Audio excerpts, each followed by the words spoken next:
7:30 વાગી ગયા હતા, બહુ થઈ ગયું હતું મોડું, એટલે મમ્મીએ પડદો ખોલી નાખ્યો તો ફટાફટ હું ઉઠી ગઈ અને આજના દિવસ માટે ભગવાનને મેં થેન્ક યુ કહી દીધું. પછી ફટાફટ મેં અહીંયા મારી પથારીને સંકેલી લીધી, બ્રશ કરી લીધું અને હું થઈ ગઈ ફ્રેશ. પછી ઉઠાડવા ગઈ કાળીને, કેમ કે કાળી ઉઠી નહીં હતી અને મારે ઘરનું બધું જ કામ કરવાનું હતું અને પછી જવાનું હતું ક્લાસીસે. એટલે કાળીને ઉઠાડી. કાળી તો ઉઠીને સીધો પોતાનો ફોન લવે, સ્ટોરી જોવે, સ્નેપ મૂકે. મેં ફટાફટ એની પથારી સંકેલી લીધી, મૂકી દીધી. પછી આ તેલનો ડબ્બો આવ્યો હતો, એ તેલનો ડબ્બો મૂક્યો, મારા પ્યારા ફૂલ છોડને પાણી આપ્યું. પછી મેં ને કાળીએ બનાવી ચા. ત્યાં સુધી મેં ફટાફટ મમ્મીના રૂમને વ્યવસ્થિત કરી નાખ્યો. પછી કાળીએ પોતા માર્યા હતા, મેં વોશિંગ મશીનમાં કપડાં મૂક્યા અને જે ચા બની ગઈ હતી મેં અને કાળીએ ચા પીધી.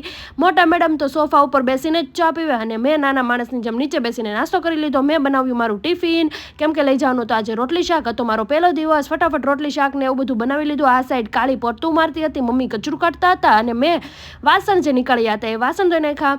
હું થઈ ગઈ ફ્રેશ. હમણાં તમે જોવો જાદુ, આઈ લવ જાદુ. હા, હવે હું થઈ ગઈ ફ્રેશ, મસ્ત તૈયાર. હવે જવાનું છે ક્લાસીસે.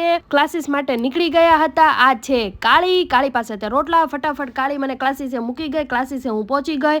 પછી સોંગ વગાડી દીધું ભગવાનનું અને પછી મીશોમાંથી જે પ્રોડક્ટ મંગાવ્યું હતું, ટી શર્ટ મંગાવ્યું હતું એ જોઈ લીધું અને આપણે ChatGPTને પૂછી લીધું દાળ ભાતની રેસીપી. લાગી હતી બહુ ભૂખ, એટલે 12 વાગે જમી.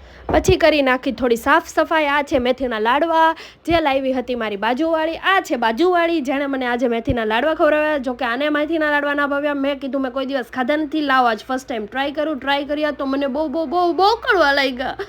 પછી ચાલ્યા ઘરે. આ છે કાળી. કાળી મને લેવા આવી ગઈ હતી. અમીરોની શાકભાજી જોઈને બહુ આનંદ થાય છે પણ લીધી નહીં. પછી દૂધ લેવા અમે પહોંચી ગયા હતા. દૂધ લઈને પછી સેવ લેવાની હતી, કેમ કે બનાવવાની હતી સેવ પૂરી. ફટાફટ ઘરે પહોંચ્યા અને અહીંયા આવ્યું હતું મારું ફ્લિપકાર્ટમાંથી પાર્સલ, જે મને બહુ બહુ બહુ ગમ્યું અને બહુ જ સારું આવ્યું હતું. મેં મગાવ્યું હતું સ્ટેન્ડ, જે બહુ જ ફાઇન હતું. પછી મેં સેવપૂરી બનાવી. ફટાફટ રેડી થઈ ગઈ મારી સેવપૂરી.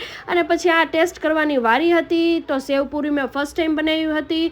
અને પછી મારી સેવપૂરી આપી દીધી મોટા કાળિયાને. ઓલી બાજુ નાનો કાળિયો, આ બાજુ મોટો કાળિયો, બે ખાય છે સેવપૂરી. પછી તો હતા સામેવાળાના ઘરે લગન, એટલે કાંધીપટ્ટી બાંધવાની તૈયારી ચાલતી હતી, ઘર ડેકોરેશન કરવાની તૈયારી ચાલતી હતી. પણ ઘર એવું હતું કે કાંધીપટ્ટી બંધાઈ એમ નહીં હતી. કાકાએ ફટાફટ હોલ પાડી દીધા અને કાંધીપટ્ટી બાંધી દીધી. બસ ત્યાર પછી ઘરે આવી, પથારી કરી અને સૂઈ ગઈ. મારો આજનો દિવસ આવો રહ્યો અને તમારો દિવસ કેવો રહ્યો? જો મારો વ્લોગ ગમ્યો હોય તો સબસ્ક્રાઈબ કરજો. જય શ્રી કૃષ્ણ. Good night.